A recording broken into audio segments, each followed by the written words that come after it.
अस्सलाम वालेकुम, welcome to my YouTube channel. आज हम फर्स्ट ईयर की न्यू इंग्लिश बुक से सेक्शन बी, जिसकी हम पहले ही काफ़ी चीज़ें डिस्कस कर चुके हैं, पोइट्री के बारे में पढ़ चुके हैं, फॉर्म्स ऑफ पोइट्री कौन सी होती हैं, डिवाइसेस कौन सी होती हैं पोइट्री की, और फिगर ऑफ स्पीच क्या होते हैं, वो सारे हम डिस्कस कर चुके हैं। आज हम फर्स्ट पोएम जो है सोनेट, उसको डिस्कस करने वाले हैं। तो सोनेट बेसिकली, पहले मैं आपको ये बता दूँ कि एक इटैलिक वर्ड है, ठीक है, और इसके अंदर एक 14 लाइन पोएम होती है। बेसिकली 14 लाइन पोएम जो होती है उसे हम सोनेट कहते हैं, पहले हम डिस्कस कर चुके हैं।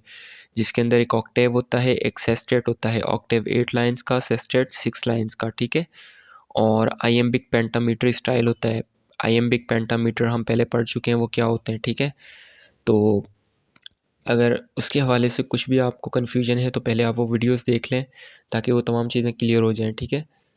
और अब हम बात करते हैं, पहले पोइट की बात कर लेते हैं, विलियम वर्ड्सवर्थ साहब। ये विलियम वर्ड्सवर्थ जो हैं, जिन्होंने ये सोनेट लिखी है, तो 1770 में इनकी पैदाइश हुई थी, 1850 में इनकी डेथ हुई है। ये बेसिकली एक रोमांटिक इरा के पोइट हैं, ठीक है, जो नेचर के बारे में ज़्यादातर जो है अपनी पोइट्री लिखा करते थे।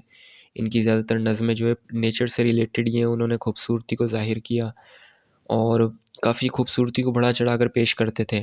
तो जो सोनेट जो लिखी गई है, जो कि वेस्टमिंस्टर्स ब्रिज के ऊपर बेसिकली लिखी गई है।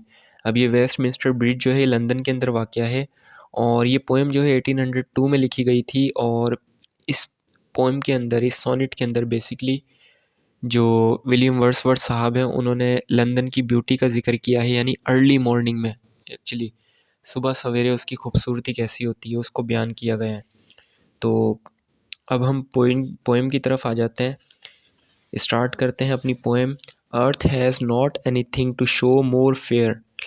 अब यहाँ कह रहा है कि ज़मीन के ऊपर, यानी कि ज़मीन के पास इससे ज़्यादा बेहतर, इससे ज़्यादा प्यारी चीज़ दिखाने के लिए कुछ भी नहीं है, यानी इससे प्यारा नज़ारा दिखाने के लिए कुछ भी नहीं है। Dull would he be of soul who could pass bye.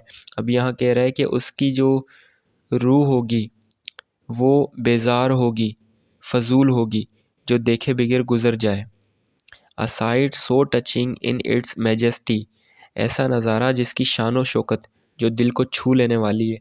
यानी कि उनको जो यूँ समझें कि उनके दिल में घर कर देने वाली वो जो उसकी खूबसूरती है। लेकिन वो इंसान जो कि वहाँ से खामोशी से गुज़र जाए, तो वो उसकी खूबसूरती को जो है जान नहीं पाएगा। This city now doth like a garment wear. Garment यानी कपड़े, ठीक है, वेयर। अब यहाँ कह रहा है कि ये शहर ऐसा नज़र आता है जैसे इसने कोई लिबास पहन रखा हो, ठीक है। The beauty of the morning silent bare. यहाँ कह रहा है कि सुबह की जो खूबसूरती है वो खामोश है, सादा है।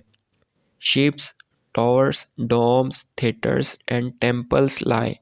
अब ये तमाम चीज़ों की बात की गई है। शिप्स भी हैं, टावर्स भी हैं, डोम्स भी हैं। उनके अलावा डोम्स कहते हैं गुंबद को, ठीक है। थिएटर्स भी हैं, और टेम्पल्स तो आप समझते हैं, टेम्पल्स जो क्रिश्चियंस की जो वो होती हैं, इबादत गाहें होती हैं, ठीक है। तो यहाँ कह रहा है कि जो जहाज़ हैं, बहरी जहाज़, मीनार, गुंबद, थिएटर, इबादत गाहें, ये तमाम वहाँ पर मौजूद हैं, वाक़या हैं। Upon on to the fields and to the sky. कह रहा है कि उन ज़मीनों पर, खेतों पर, बेसिकली ज़मीनें ही हैं, ठीक है, खुले मैदान जो होते हैं, उन मैदानों पर और आसमानों तक जो है वो छूते हुए, उनकी बुलंदी जो है आसमानों को छूती हुई। Open on to the fields and to the sky all bright and glittering in the smokeless air. अब यहाँ कह रहा है कि वो खुले मैदानों में ऐसे हैं जैसे कि बिना धुएं की हवा में सब रोशन और चमकते हुए नज़र आते हैं। Never did sun more beautifully steep. अब यहाँ कह रहा है कि सूरज कभी भी इतनी खूबसूरती से पहले कभी तुलू नहीं हुआ होगा, पहले कभी चमका नहीं होगा। In his first Splendor valley, rock और हिल। अपनी पहली शानदार जो वादी है, चट्टान है और पहाड़ के अंदर, यानी कि इससे पहले वो इतने शानदार तरीके से नहीं चमका होगा। जिस दिन ये वो उस नज़ारे को देख रहे हैं, उस दिन की बात कर रहे हैं कि इससे पहले ऐसे जब जो है इतने शानदार तरीके से सूरज जो है वो अपने वादियों में, चट्टानों में, पहाड़ों में इतनी खूबसूरती से नहीं चमका होगा। Never saw I, never felt a काम so deep.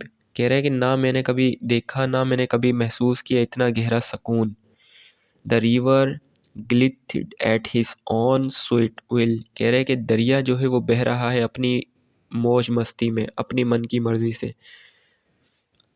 Dear God the very houses seem asleep, अब यहाँ कह रहा है कि ए मेरे प्यारे खुदा, सारे घर सोए हुए लगते हैं। बेसिकली घर यानी घरों में जो लोग सो रहे हैं वो सब लोग सोए हुए लगते हैं। And all that mighty heart is lying still, अब कह रहा है कि वो तमाम लोग, वो तमाम शेर दिल अब तक सो रहे हैं, यानी अपने घरों में अब तक जो है वो सो रहे हैं। तो इस पोएम के अंदर बेसिकली उन्होंने सुबह के नज़ारे के जो है उसको बयान किया है, स्पेशली लंदन के अंदर, और उस वेस्टमिंस्टर ब्रिज को, वहाँ से नज़ारा कैसा लगता है लंदन का, उसको बयान किया है। ठीक है, तो आई होप कि ये ट्रांसलेशन आपको समझ में आई होगी, और बाकी पोएम्स जो हैं वो भी मैं इंशाल्लाह टाइम टू टाइम अपडेट करता रहूँगा, आपके साथ शेयर करता रहूँगा। तो आप चैनल को सब्सक्राइब कर लीजिएगा। And thank you. अल्लाह हाफिज़।